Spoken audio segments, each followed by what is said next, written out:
हम इंटिमिडेट नहीं होंगे। हम नरेंद्र मोदी से नहीं डरते हैं। कर ले जो करना है। जो मेरा काम है देश की रक्षा करना, लोकतंत्र की रक्षा करना, देश में जो हार्मनी है उसको मेंटेन करना, वो मैं करता रहूं। ये गुस्सा, ये तेवर राहुल गांधी के हैं। राहुल गांधी जो सत्याग्रह से लड़ाई की बात कहते रहे, लेकिन आज राहुल का रौद्र रूप नजर आया है, जैसा कुछ दिन पहले कांग्रेस अध्यक्ष सोनिया गांधी का संसद परिसर में दिखा था। आज राहुल गांधी भी कुछ उसी तेवर में दिखे। संसद के गलियारे में ठीक वैसे ही बयान दिया जैसे कुछ दिन पहले सोनिया गांधी ने दिया था। अरसे बाद कांग्रेस नेता राहुल गांधी इतने सख्त और तमतमाए हुए हैं। राहुल गांधी ने भाजपा पर जोरदार हमला बोला, कह दिया हम जांच से नहीं डरते, जो करना है कर लें, कुछ फर्क नहीं पड़ेगा। हम नरेंद्र मोदी से नहीं डरते हैं। कर ले जो करना है। राहुल गांधी देश की रक्षा, लोकतंत्र की रक्षा करने की दुहाई दे रहे हैं। देश की रक्षा करना, लोकतंत्र की रक्षा करना, देश में जो हार्मनी है उसको मेंटेन करना, वो मैं करता रहूं। जांच से भागने के आरोप के बाद कांग्रेस तिलमिलाई हुई है।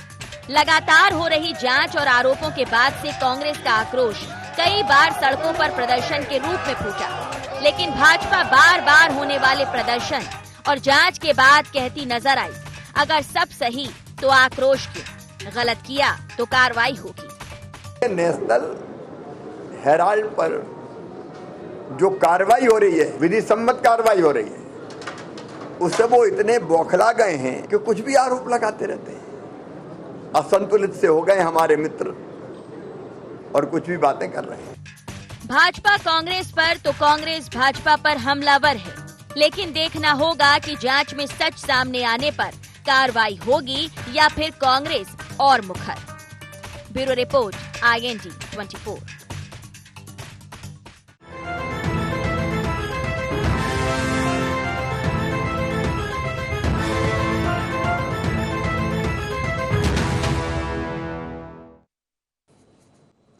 नमस्कार, IND एजेंडा में आपका स्वागत है। मैं हूं राघवेंद्र सिंह। चर्चा को विस्तार दें उसके पहले एक नजर एजेंडा पॉइंट्स पर। हेराल्ड पर हंगामा कब तक? क्या ईडी की कार्रवाई से बौखलाई है कांग्रेस? क्यों राहुल गांधी के निशाने पर रही केंद्र सरकार?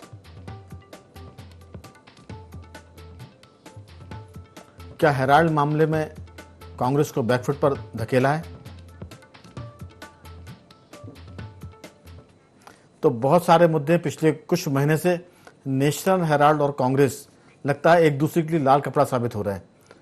हेराल्ड पर ईडी की सुनवाई या बातचीत और कांग्रेस की सुप्रीमो सोनिया गांधी का सुनवाई के लिए जाना या पूछताछ की जाना एक तरह से कांग्रेस को हैरान किए करने वाला है और परेशान करने वाला है। इसी मुद्दे पर हम विस्तार से बात करेंगे। स्टूडियो में इस पर चर्चा के लिए हमारे साथ मौजूद है वरिष्ठ पत्रकार रमेश शर्मा जी और कांग्रेस के प्रवक्ता हमारे साथ स्काइप पर मौजूद है अवनीश बुंदेला जी। भाजपा के नेता चेतन सिंह जी भी स्काइप पर हमारे साथ हैं। आप सभी का बहुत बहुत स्वागत है। मामला नेशनल हेराल्ड का है, पत्रकारिता से जुड़ा है, तो चर्चा की शुरुआत मैं करना चाहूँगा रमेश शर्मा जी आपसे। दरअसल पत्रकारिता का मामला था और धीरे धीरे सियासत ने कब इस पर रंग चढ़ा दिया पता ही नहीं चला, और अब ये स्थिति बन गई है कि देश का एक बड़ा राजनीतिक दल इस पूरे मामले में सरकार के सामने खड़ा है और सरकार उसे कटघरे में खड़ा कर रही है। क्या लगता है कि ये कोई राजनीति है या सच में कोई बखेड़ा है? पहले आपकी राय। देखिए, मेरी दृष्टि से इस मामले को राजनीतिक दृष्टि से नहीं देखा जाना चाहिए। मोटे तौर पर जो लोग भी इससे संबंधित हैं उन्हें खुद भी यथार्थ को समझना। नेशनल हेराल्ड, कौमी आवाज और नवजीवन, ये अखबार नेहरू जी ने शुरू किए थे स्वतंत्रता आंदोलन के लिए। फिर इन अखबारों के लिए देश भर के प्रमुख नगरों में भूमि अलाट हुई थी। मध्य प्रदेश में भी महाराणा प्रताप नगर में जमीन अलाट हुई थी। आगे चल कर के ये अखबार या तो बंद हो गए या फिर नाम मात्र के अखबार निकले, लेकिन उस भूमि का जो उपयोग जो हुआ वो भूमि का उपयोग एक प्रकार से कमर्शियल उपयोग हुआ। उस भूमि से लाखों करोड़ों रुपए की जो महीनों की आमदनी हुई वो आरंभ हुई। तो मोटे तौर पर कहीं ना कहीं हमको आत्मनिरीक्षण भी करना चाहिए, और न केवल नवजीवन, कौमी आवाज और नेशनल हेराल्ड, बल्कि इस मामले में जितने भी प्रेस कॉम्प्लेक्स हैं और समाचार पत्रों को जो जमीनें अलाट हुई हैं, तो समाचार पत्रों की जमीनों के साथ साथ उसका यदि कमर्शियल उपयोग हो रहा है, मैं समझता हूं इस मामले में सबको एक साथ आना चाहिए। कांग्रेस को भी आना चाहिए, भाजपा को भी आना चाहिए, और वो अखबार निकलें। ये कांग्रेस के हित में होगा। तो फिर कुल मिलाकर के आप बिना अखबार निकालना, अखबार की औपचारिकता हो और उन जमीनों से करोड़ों रुपया आप अर्न करें, और फिर जो लेन देन की बातें हो रही हैं, तो मैं समझता हूं इसको राजनीतिक दृष्टि से नहीं देखा जाना चाहिए। और अगर बाय द वे इसमें कोई गलत नहीं है तो समय के साथ दूध का दूध और पानी का पानी आ ही जाएगा। थोड़ी सी सब्र तो रखना ही चाहिए इसमें। चलिए, थोड़ी सी सब्र रखने की जरूरत है और दूध का दूध पानी का पानी हो जाएगा। अखबार का मामला है, अखबार निकलने चाहिए, बजाय खानापूर्ति की ये बात कर रहे हैं वरिष्ठ पत्रकार रमेश शर्मा जी। लेकिन इस पर सियासत का रंग भी है, क्योंकि सुब्रमण्यम स्वामी कहते हैं कि ये बखेड़ा मैंने पहले खड़ा किया, उनका मतलब था कि मैंने इसको उजागर किया, और अब इस पूरे मामले में कांग्रेस दोषी है और कांग्रेस के जो लीडर हैं उनको जेल होगी। वो बहुत दावे के साथ करते हैं और वो इस बात पर भी ऐतराज करते हैं कि बीजेपी के लोग या बीजेपी के प्रवक्ता इस पर क्रेडिट लेना चाहते हैं, यानी इसकी पूरा श्रेय खुद लेना चाहते हैं, जबकि सुब्रमण्यम स्वामी कहना है कि पूरी मेहनत उनकी की हुई है और इसमें जो उन्होंने आरोप लगाए हैं उसमें आरोपी बचेंगे नहीं, ये कहना है। बुंदेला जी, आपकी इसमें राय? देखिए, सबसे पहले तो राघवन जी, ये अभी हाल जो रमेश शर्मा जी ने कहा, ये चूंकि सही बात है, अखबार का मामला है, ये कोई आम अखबार का मामला नहीं है। ये वो अखबार का मामला है कि जिसको अंग्रेजों ने 3 साल के लिए जिस पर प्रतिबंध लगाया था, और हमें इस बात का गौरव है, गर्व है कि कम से कम ये नेशनल हेराल्ड का देश की आजादी में योगदान रहा है। और ये जो कह रहे थे कि उस संपत्ति का उपयोग कमर्शलाइज में किया गया, तो मैं एक बात बोलूं राघवन जी, जहां अपना स्टूडियो है इंडिया 24 का, उसके बाहर निकलिए, थोड़ा मेन रोड पर आइए, वहां प्रेस कॉम्प्लेक्स में सभी को जमीनें लाट है, सब में अखबार नहीं चल रहे हैं, कईयों के कमर्शियल यूज हो रहे हैं। और ये दुनिया में या भारत में एकमात्र, देखिए अगर आप पत्रकार नगर चले जाएंगे, अगर पत्रकार कॉलोनी चले जाएंगे, तो वहां भी आप देखेंगे सब में लोग रह नहीं रहे। मैं व्यक्तिगत किसी पर वो नहीं कर रहा हूं, लेकिन ये देखिए, इसमें हमको इतना सिलेक्टिव नहीं होना चाहिए, मैं पहली बात। और दूसरी बात जहां तक है, मैं एक बात स्पष्ट कर दूं राघवन साहब जी, क्या सिर्फ आज भारत में यही सब समस्याएं बची हैं? मतलब आप सबसे बड़ी बात देखिए, अगर इसको प्रथम दृष्टि में देखो तो जो संस्था है नेशनल हेराल्ड, और उससे एक जो नॉन प्रॉफिटेबल जो कंपनी बनाई गई यंग इंडिया, क्या उसमें कहीं ट्रांजेक्शन हुआ? हम तो शुरुआत में भी कहा कि चूंकि नेशनल हेराल्ड अखबार लगभग कितने शैया पे जा चुका है, उसमें कई सारे कर्मचारी काम करते हैं, उनके सेटलमेंट के लिए उनको पेंशन दे, कई लोग बकायदा उसके लिए अदालत भी गए, उनकी कई लोगों की पेंशन रुकी थी, कई लोगों की तनख्वाह, आप देखिए तो उसमें ट्रांजेक्शन कहाँ हुआ है, और जो पैसा आया वो ट्रांजेक्शन गया कहाँ? और आज जो राहुल गांधी जी ने कहा, राहुल गांधी ने बिल्कुल बेबाकी से कहा, अरे साहब, राहुल गांधी जी में उस परिवार का डीएनए है कि जो अंग्रेजों से नहीं डरा। नेहरू जी के परपोते हैं वो, आपको मालूम नेहरू जी कितने दिन जेल में रहे? नेहरू जी लगभग 4100 दिन जेल में रहे। अगर इसको साल में निकालेंगे तो 9 साल 10 साल के आसपास आएगा। तो आप समझें कि जो व्यक्ति, आप देखिए, एक सीमा होती है सहन शक्ति की। आप देखिए, आप महीनों पूछताछ कर रहे हैं, रोज बुलाकर पूछताछ कर रहे हैं। अच्छा एक बात बताएं, ईडी की पूछताछ राहुल गांधी जी से हो जाती है, सोनिया जी से हो जाती है, लेकिन मुझे एक बात बताएं, ईडी की पूछताछ मेहुल चौकसी या ललित मोदी या एक और जो नीरव मोदी, इनके परिवार और कितने सारे लोग, आपको मालूम इस देश में पिछले 5-7 साल में 17 लाख लोग, करोड़पति लोग जिनकी वर्थ करोड़ों में थी, वो देश छोड़कर चले गए। कभी इस पर चर्चा हुई कि भाई वो क्यों छोड़कर चले गए? और एक सबसे खास बात आप इसमें देख राघवन साहब, तो किस बात का होता है कि देश में भतेरी समस्याएं हैं। देश में आप देखें, हमने तो वो उदाहरण पेश किया है कि जब हमारे प्रधानमंत्री थे नरसिम्हा राव, तो एक सिविल जज की अदालत में उन्होंने जाकर बाकायदा गवाही देने के लिए गए थे, एक मामले पूछताछ के लिए गए थे।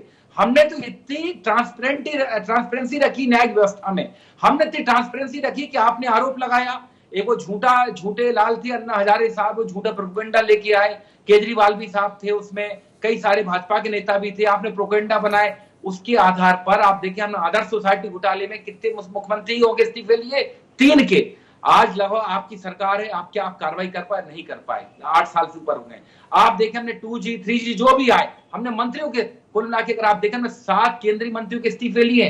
नटवर सिंह को सिर्फ उनके बेटे के किए कारनामे के आधार पर, उन जैसे वरिष्ठ नेता का हमने इस्तीफा लिया। हमने शिवराज पाटिल को सिर्फ इस आधार पर इस्तीफा लिया कि उन्होंने 3 बार कपड़े बदल लिए थे। तो साहब ऐसी कोई नजीर आप तो पेश करो।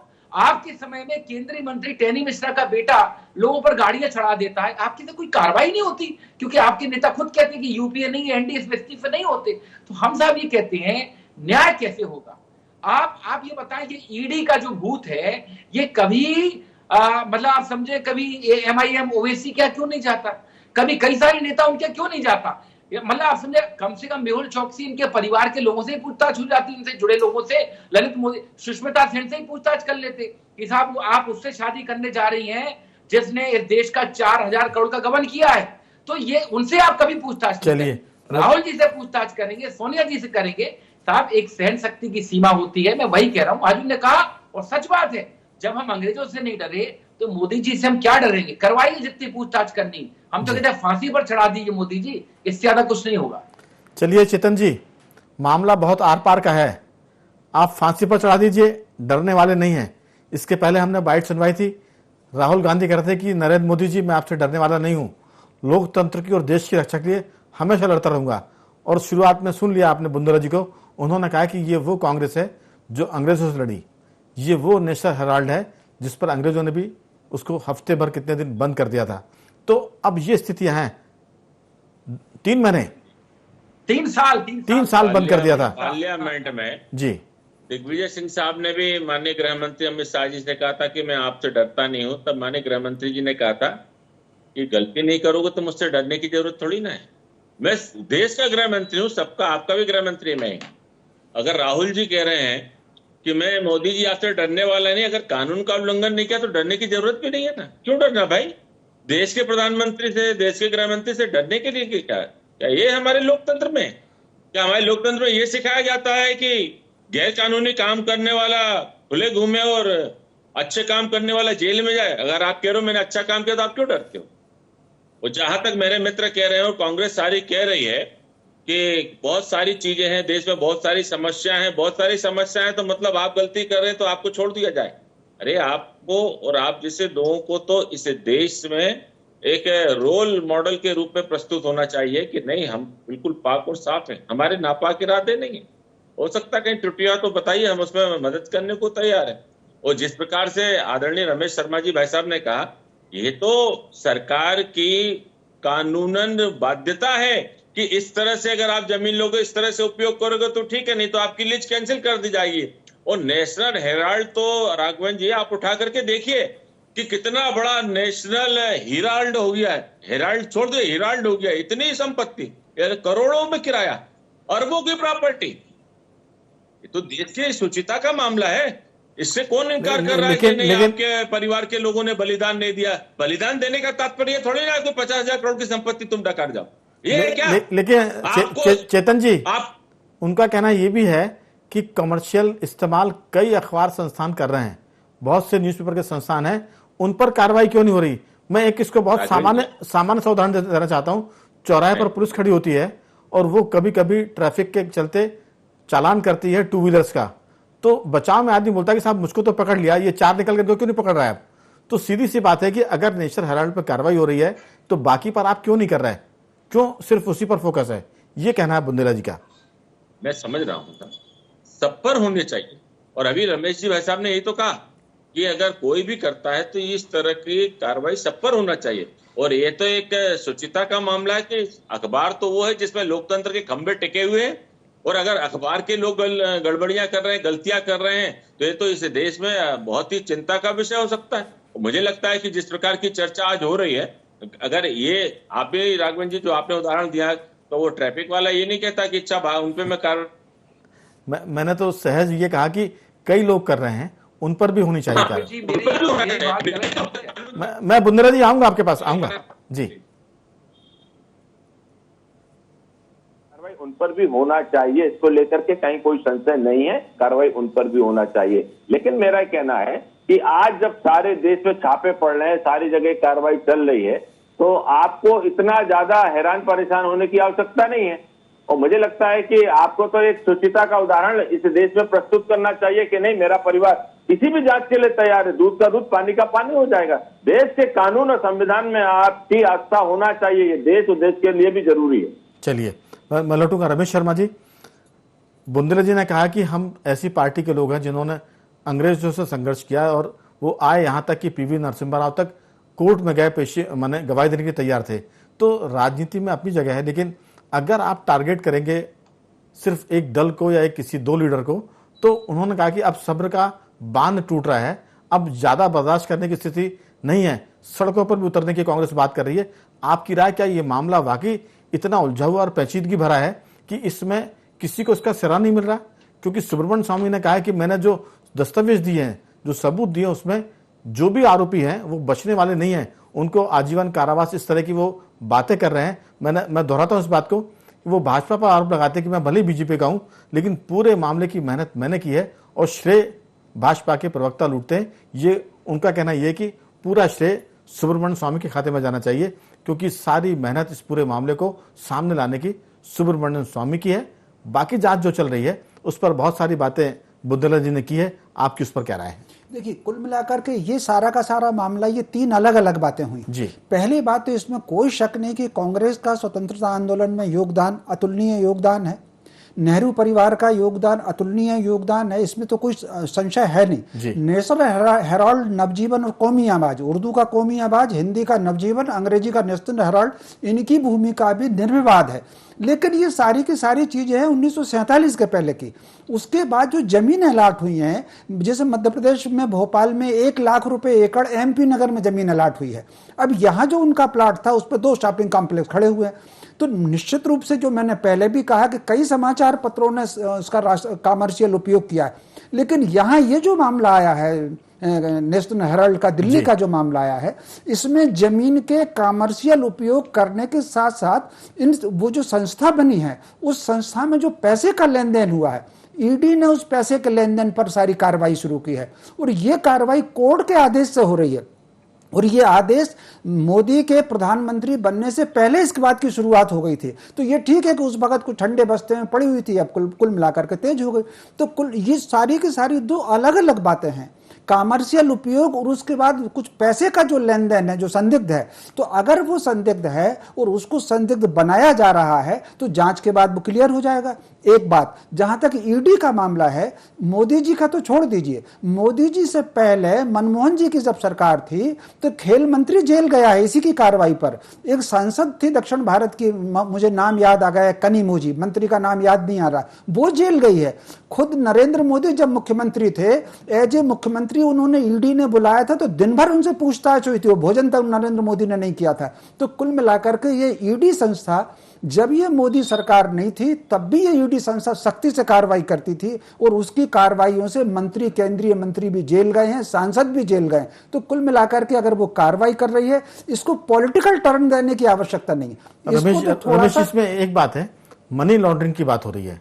उनका कहना यह है, जो आरोप में जो खास बिंदु जिसका बहुत लोग जिक्र करते हैं, हाईलाइट होता है, वो ये कि 50 लाख रुपए में नेशनल हेराल्ड को खरीद लिया था यंग इंडिया ने, और 50 लाख खरीदने के बाद 90 करोड़ रुपए का उसको लोन दे दिया कांग्रेस ने। तो जब किसी संस्था की कीमत 50 लाख थी और फिर इसमें शेयर का भी मामला है, जो शेयर थे वो भी 76% शेयर सोनिया जी और राहुल जी के पास चले गए, जो पहले करीब 5,000 लोगों के बीच में बटे हुए थे। तो मुझे लगता है कि इसमें कई चीजें ऐसी जिसकी जांच होनी चाहिए, लेकिन जांच ऐसी नहीं लगना चाहिए कि किसी 1-2 व्यक्तियों को टारगेट किया जा रहा है। कांग्रेस की शिकायत यह है कि ईडी जो है वो कांग्रेस और उनके बड़े लीडर को टारगेट कर रहा है। मुझे लगता है कि इस पर भी जरूरत है बातचीत करने की, लेकिन समय की, अगर हमारे पास समय रहा तो उस पर बात करेंगे। बुंदेला जी, एक बात मैं आपसे जरूर पूछना चाहूंगा, अगर ईडी ज्यादती कर रहे हैं, अगर ईडी कोई बेजा सवाल कर रहे हैं, तो कांग्रेस अपनी तरफ से इस पूरे मामले में ब्लैक एंड व्हाइट कुछ क्यों नहीं बताती? बैलेंस शीट बता दे, खाता बता दे। अगर वो नहीं बताएगी, बुंदेला जी, अगर कांग्रेस ऐसा नहीं करेगी तो फिर लोग सवाल भी करेंगे और शक भी होगा। आपकी राय? सर, एक बात, ईडी की मनमोहन सिंह की सरकार के समय 10 साल में यूपीए 1 और 2 में 346 रेडें हुई, 346 उन्होंने केस दर्ज की। और 8 साल में आप देखें तो वो आंकड़ा 5,000 के ऊपर का, और उसमें भाजपा के किसी नेता पर नहीं। देखिए, ये रमेश शर्मा जी ने बड़ी अच्छी बात याद की। मैंने 6-7 मंत्री गिनाए थे, मैं नाम गिना देता हूं, आप उसमें कनिमोझी गिन ले, टाइम हम मान गए। मैं वही बात बता रहा हूं। तो हमने उसमें इतनी ट्रांसपेरेंसी रखी है। हमने कभी उसमें, देखिए, जब प्रधानमंत्री खुद कटघरे में आ सकता है नरसिम्हा राव साहब, तो आप समझ सकते हैं हमने उसमें किस हद की ट्रांसपेरेंसी रखी है। लेकिन वर्तमान में क्या है साहब, अगर देखा जाए तो क्या आपको नहीं लगता है कि अदालत को पूछना चाहिए था प्रधानमंत्री से कि आपने कहा था 15-15 लाख रुपए दूंगा, आपने झूठा वादा क्यों किया? आपने कहा था नोटबंदी के समय के 2,000 रुपए के नोट में चिप लगी है, प्रधानमंत्री से झूठे वादे। जी, मैं आपकी अनुमति से बोलना चाहता हूं। इस कोर्ट ने तब कहा है इस मामले में जब सुब्रमण्यम स्वामी कोर्ट गए। अगर 15-15 लाख का मसला नहीं, 15 लाख का मसला है, कांग्रेस कोर्ट में जाए। राघवन जी, सुब्रमण्यम स्वामी ने इसके अलावा और भी कुछ कहा है। सुब्रमण्यम स्वामी ने यह भी कहा है कि राम मंदिर निर्माण में भाजपा का योगदान 0 है।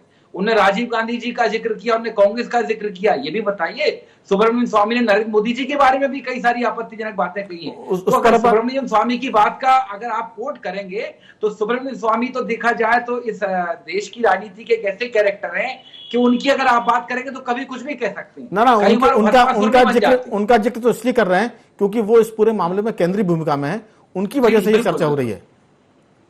तो देखिए, आप एक बात समझे, मैं वही कहना चाह रहा हूं कि हम तो गर्व है हमें कि हम नेशनल हेराल्ड को बचा रहे हैं, उस अखबार की विरासत को बचा रहे हैं जिसने अंग्रेजों से लड़ाई लड़ी है। बाकी आपको जो करना है आप करिए। राहुल गांधी जी भी कह चुके, और हम तो साफ कहते हैं आप जेल में डाल दीजिए, आप जेल में डाल दीजिए अगर आपको लगता है। क्योंकि इसमें अगर तार्किक रूप से आप देखें तो 2 कंपनियों के, और सुनिए, अनसिक्योर्ड लोन अगर आप मुझे चाहें तो आप दे सकते हैं, मैं आपको चाहूं तो मैं दे सकता हूं। अनसिक्योर्ड लोन में ये कहीं नहीं देखा जाता है कि आपकी वर्थ क्या है वो, और इसके अलावा पिता भी अपने बच्चे को, बच्चा अपने पिता को लोन दे सकता है हिंदू अविभाजित परिवार के तहत। लेकिन इसमें मनी लॉन्ड्रिंग की बात हो रही है, मनी लॉन्ड्रिंग की बात आ रही है इसमें।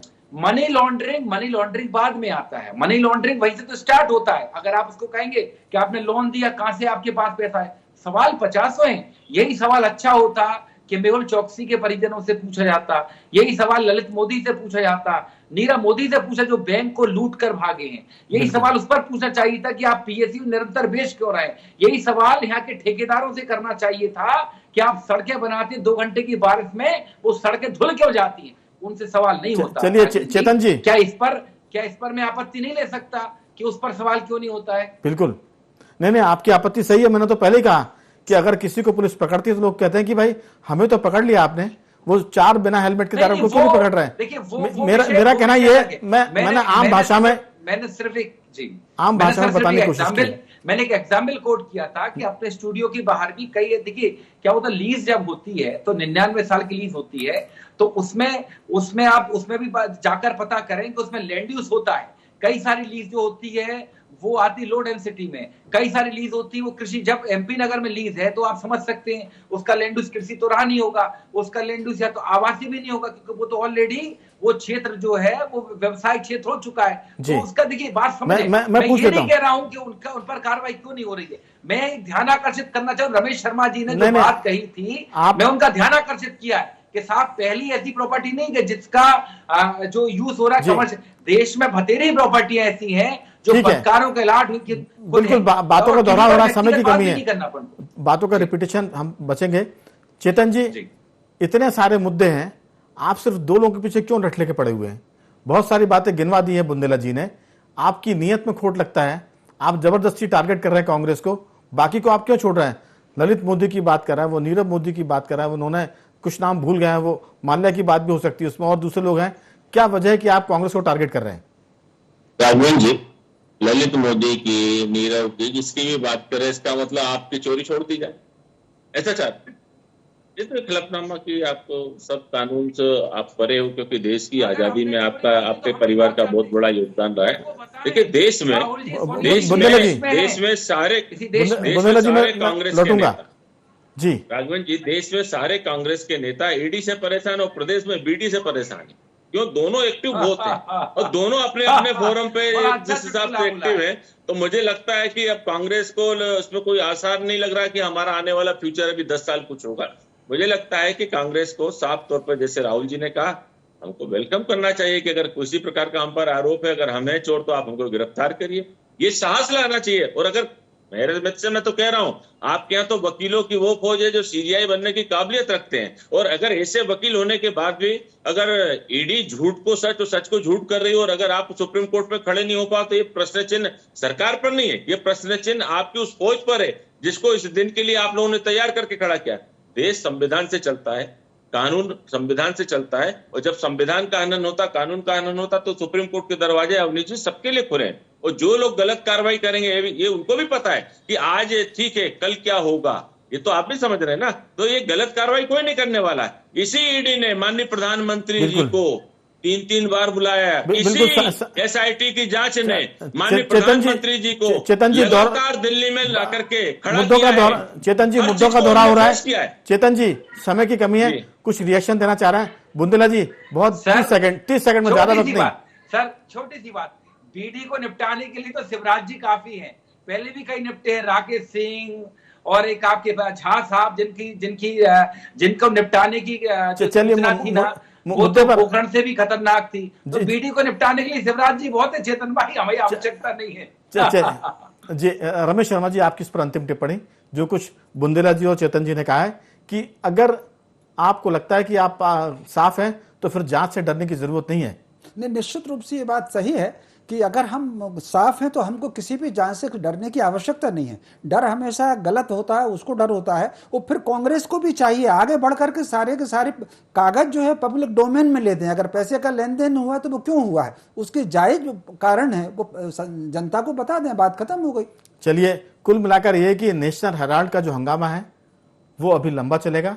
अगर इसमें सियासत है तो भी लंबा चलेगी, और अगर इसमें पत्रकारिता का मामला है तो उम्मीद करते हैं कि इसमें दूध का दूध पानी का पानी होगा। और जो आशंका है बुंदेला जी बता रहे हैं वो निर्मूल साबित हो, ईडी अपना काम करे, इससे ईडी की प्रतिष्ठा भी बढ़ेगी और सरकार की भी बढ़ेगी। और अगर सब कुछ ठीक है तो मुझे लगता है कि राजनीति का कद भी ऊपर जाएगा, राहुल गांधी और सोनिया गांधी भी अपने आप को पाक साफ कर पाएंगे। तीनों मेहमानों का मैं धन्यवाद करूंगा, बुंदेला जी आपका भी, चेतन जी आपका भी, और रमेश शर्मा जी आपका भी बहुत बहुत साधुवाद कि आपने चर्चा में हिस्सा लिया। कुल मिलाकर देश में हेराल्ड पर हंगामा जारी है।